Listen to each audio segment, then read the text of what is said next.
Scene one, Apple, take one. Est-ce que vous pouvez revenir sur votre intervention de ce matin?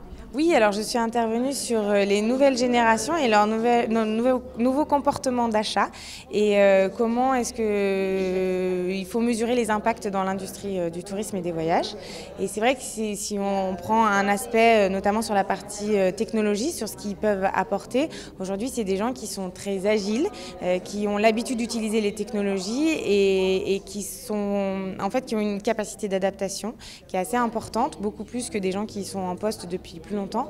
Par contre, c'est des gens qui parfois ont plus de difficultés à se projeter dans l'usage qu'ils vont avoir de cet outil. Par exemple, je prends Facebook, ils arrivent très bien à l'utiliser à usage personnel, mais ils ont du mal à se projeter dans un usage professionnel. Donc on est revenu là-dessus sur comment comprendre qu'effectivement au départ, ils peuvent avoir, même s'ils ont des connaissances perso, c'est pas forcément facile pour eux de transposer ça dans le monde professionnel et qu'il y a toute une responsabilité et des formations et des entreprises du voyage d'intégrer cette nouvelle génération et de leur permettre de se projeter justement sur l'utilisation qu'ils vont faire au niveau professionnel de ces technologies.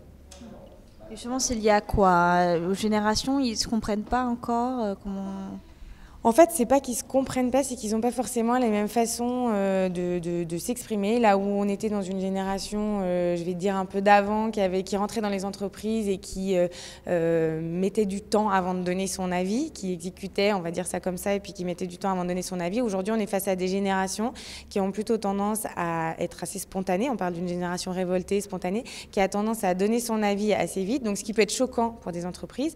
Pour autant, c'est jamais des avis qui donnent de façon très critique négative, mais c'est simplement pour essayer d'avancer, de construire ensemble. Donc c'est plutôt des mauvaises communications et des problèmes de compréhension qu'il y a qu'une réelle incompatibilité. Donc en fait, c'est tout le terrain qui est à construire pour arriver à adapter les nouvelles générations et les fonctionnements un peu plus traditionnels de certaines entreprises en fait.